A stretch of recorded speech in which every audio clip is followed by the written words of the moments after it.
Nada, pregunta.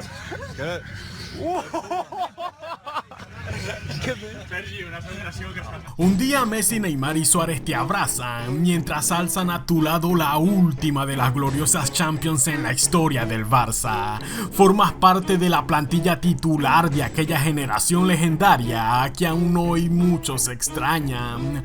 Lo tienes todo y diversos equipos de Europa se pelean por ti. Acumulas 13 títulos, entre ellos el triplete dorado del 2015. Ya podría decirse que eres como una leyenda viva, aunque tristemente una leyenda que ahora trabaja como un simple empleado de atención al público dentro de una tienda de medias, camisetas e indumentaria deportiva.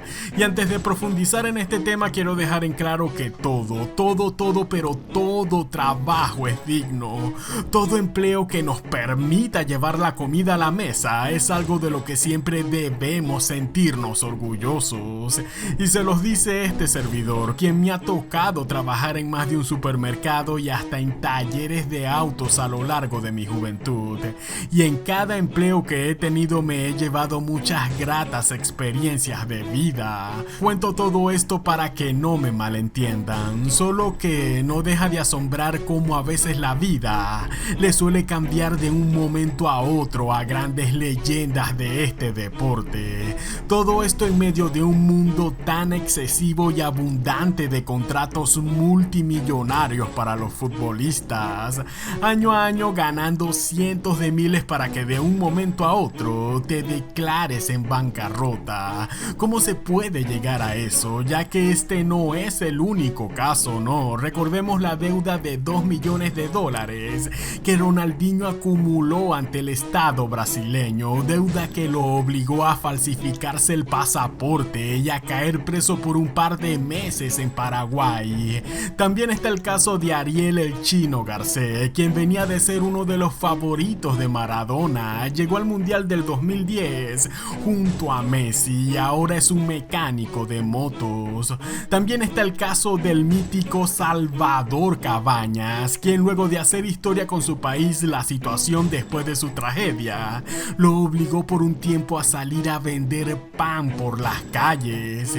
Y si nos vamos más atrás, también podríamos hablar de Garrincha, quien luego de conquistar el mundo al lado de Pelé, la desidia lo llevó a vagar por las calles hasta el último de sus días.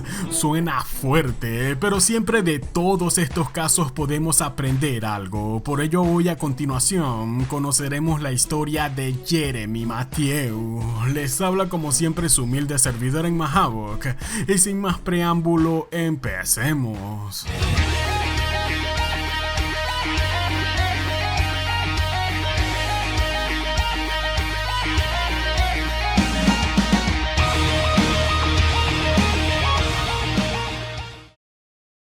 Jeremy Mathieu nació en Luxeuil, Francia, un 29 de octubre del año 1983.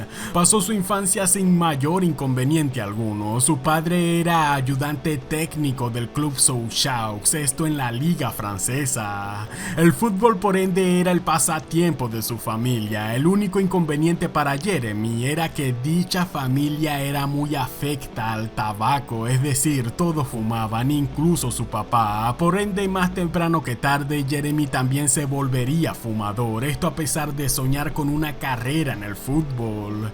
Inició su etapa como jugador en el mismo club donde trabajaba su papá, así en el Sochaux. Era alto y corpulento, a pesar de fumar no perdía velocidad, sino que al contrario, es uno de los pocos futbolistas que le arrebataron balones a leyendas de la talla como Juninho Pernambucano. Era un lateral que también solía subir al ataque para salvarle el pellejo al equipo con goles inesperados.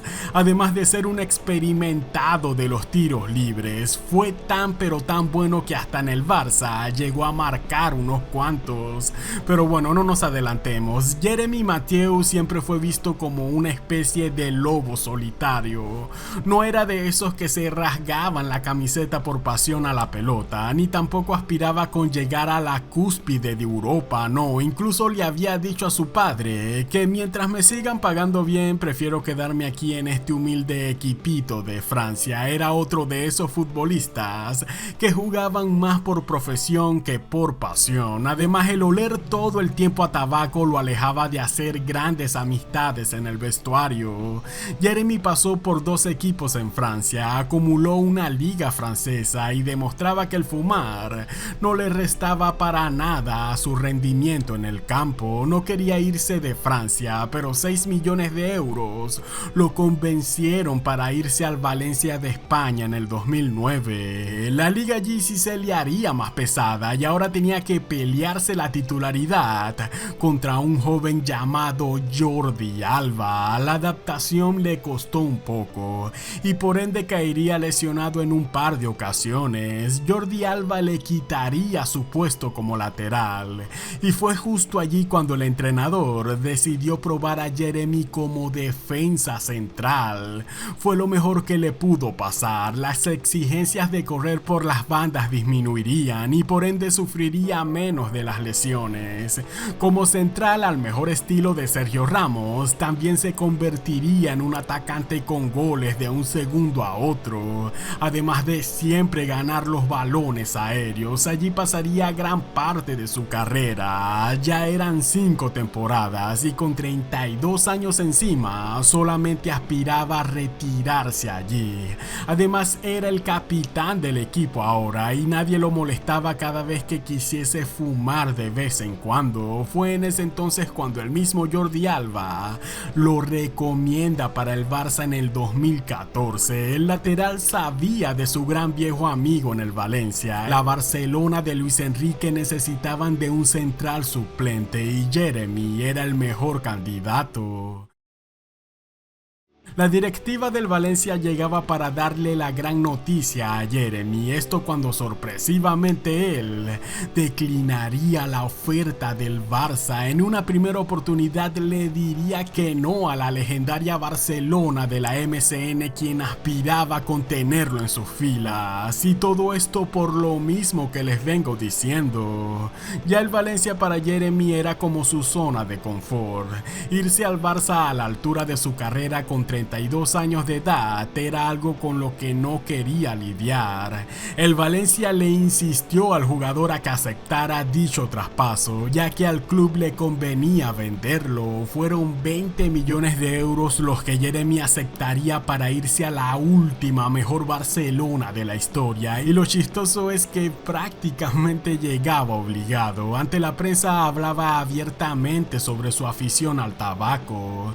Decía que cada quien podía opinar lo que quisiese, pero que solamente a él lo podían juzgar por lo que hacía dentro del campo, por nada más. Y sí que tuvo breves pero grandes momentos allí.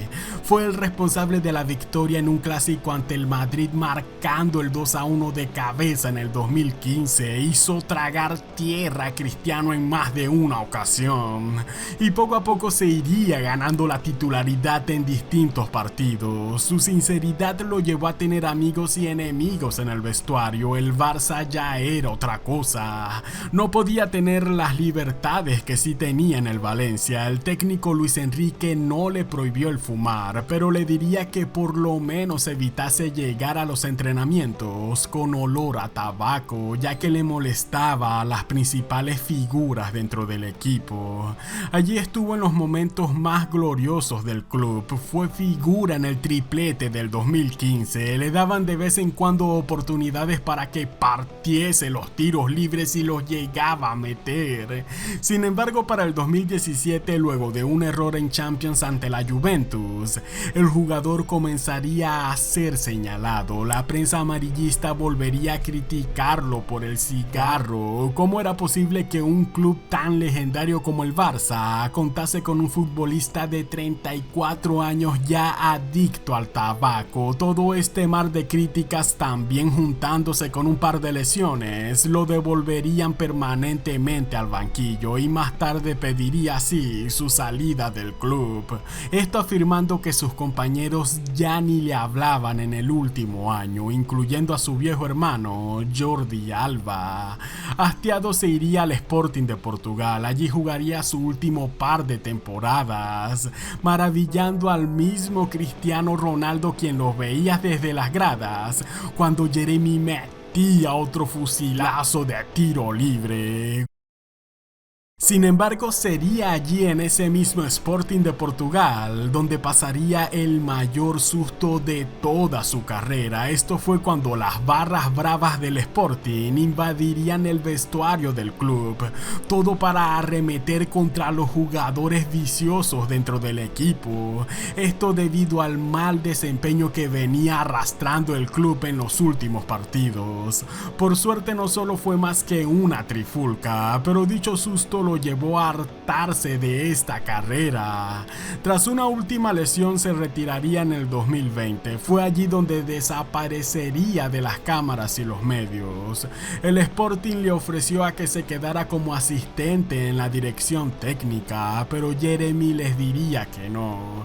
Desde su llegada al Barça llegó a acumular un aproximado de 29 millones de euros. Esto en traspasos, en distintos bonos y sin contar los ingresos por publicidades y todo el tema del marketing que envuelven a los jugadores. No se volvió a saber de él hasta el pasado 6 de abril de este año. Jeremy Mathieu posaba como empleado en atención al cliente dentro de una tienda deportiva en Francia llamada Intersport.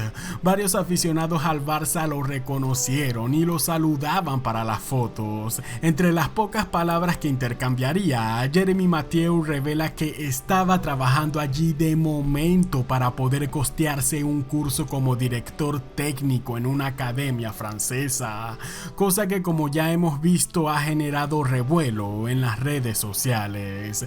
Es mucho el misterio que gira en torno a su vida desde su retiro hasta acá. Muchos pensaban que quizás él era el dueño de toda esa cadena de tiendas, pero dicha empresa aclaró que Jeremy era solo un empleado. A solo 4 años de su retiro se vio forzado a buscar un empleo y ahora, como pueden ver, quiere regresar al fútbol, así sea como entrenador, algo que en su primer momento rechazó. No vengo aquí a señalar o a juzgar lo que hizo con su vida, no, solo pienso que quizás además del tabaco puede que también ocultase otros vicios que lo llevaron a caer en dicha situación. Solamente le toca aprender de las malas decisiones y a seguir adelante, no queda de otra. Quizás pueda resurgir como entrenador en un futuro. Es increíble lo que podemos ver en la vida misma detrás del deporte, sí, de brillar en la gloria junto a la Barcelona de la MSN a caer inexplicablemente en bancarrota en la actualidad. Esta ha sido la vida de Jeremy Mathieu.